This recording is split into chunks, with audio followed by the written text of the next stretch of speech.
everyone, welcome back to the channel.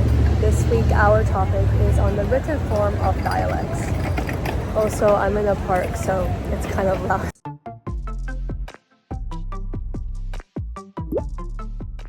As with any video, I like to start off with some definitions, especially when we're talking about dialects. I feel like there's a lot of misconception about what it actually refers to. When I was younger, I was told that the difference between a dialect and a language was that a language could be both written and spoken, whereas dialects were only spoken. And while that may be true of some dialects, that is not the case for all. Dialects are not substandard or inferior to any one language, but they do fall under a standard language because they are considered a linguistic variation in their definition. Dialects have more regional and social associations and are therefore much smaller in scale. It's difficult to make the distinction between the two as the terms are very ambiguous and are reflected differently depending on the author or who you ask. Some cite mutual intelligibility, where you can understand people if it is a dialect and not if it is a language. But the problem is that people between linguistically similar languages can still understand each other fine. For the most part, Hindu and Urdu can be understood even though they have different social-political connotations. And if we look at language tree families, a lot of the languages in Scandinavian or Slavic families are easily communicated and understood. Eventually, dialects evolved to languages. French and Italian were once dialects of Latin. If we take a look at dialects internationally, they may be written phonetically, such as with the International Phonetic Alphabet, the IPA. Otherwise, they are usually written with slight variations in their standard language. Cantonese is written in terms of Mandarin characters with both formal and colloquial versions.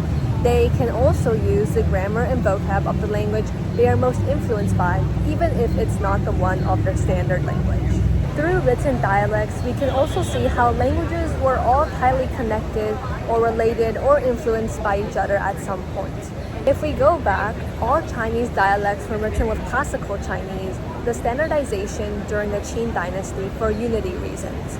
Classical Chinese was the written form based on Old Chinese. And I realized many languages that began or derived from this specific era grew to have many linguistic similarities even today. When I began my infatuation with K-pop and K-dramas, I realized some of the words sounded vaguely familiar. Words like "진짜" in Korean and in Taiwanese Hokkien both mean "really?" And the term "학생" is used in both Korean and Taiwanese Hokkien to refer to a student. They have even created a Hangul script for Taiwanese, which I find really cool. Even cooler is when we use written language to document dead or endangered languages.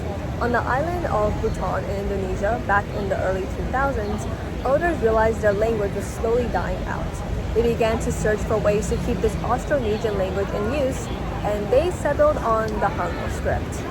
While the words have no meaning similar to ones in Korean, meaning a Korean speaker would not understand what was being communicated in this dialect of Sia, they borrowed the sound that the Latin alphabet did not have. I think this serves as a perfect example as to why we keep using language and value it, because it is a means of communication and preservation. I'll read every comment and suggestion down below. I'll also link my citations and some more resources for anyone who is interested. But for now, that's the end of the video.